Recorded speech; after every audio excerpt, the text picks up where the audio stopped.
Certains assis devant leur boutique, ces commerçants n'attendent que l'heure d'ouverture. Pourtant, ils sont censés se conformer à la note instituant l'opération de salubrité dénommée Ville, Village et Habitation propre initiée en 2018 dans l'ensemble du territoire national par l'ancien Premier ministre Clément Mwamba, invitant chaque premier samedi du mois les populations à l'assainissement des lieux publics de la ville. Cette opération tend peu à peu à s'étioler dans la conscience des populations en général et les commerçants en particulier. Au marché Poto-Poto par exemple, il est 10 heures. Chacun se préoccupe d'ouvrir sa boutique et d'étaler sa marchandise sans nettoyer la devanture de son espace commercial.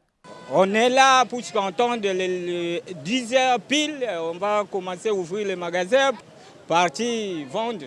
Ce genre de comportement est inadmissible parce que c'est notre pays, le Congo, c'est une loi du Congo et que tout le monde devrait respecter. Mais regardez, tout est sale. Ils ne balaient pas pourquoi. Ce sont les saletés qui sortent de leur magasin.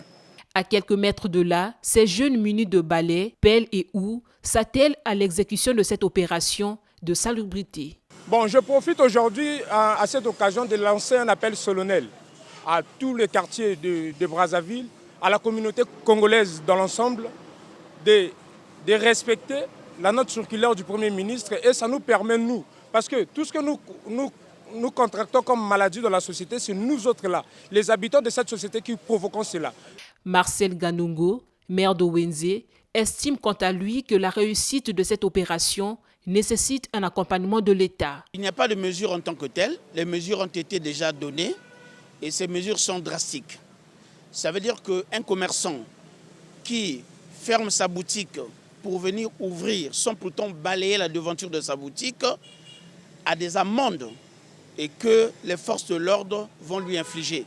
Ce n'est plus la mairie, parce que la mairie a un bras solide, un bras régalien qui fait respecter le règlement sur le terrain, c'est la police et la gendarmerie.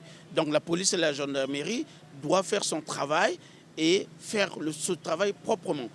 Notre souhait le plus ardent, ce sera que le gouvernement nous accompagne. Nous accompagne parce que quand nous travaillons dans le quartier, les gens nous posent souvent le problème des outils. Donc il va falloir que nous puissions avoir le matériel adéquat, susceptible de nous permettre de faire ce travail-là selon les règles de l'art.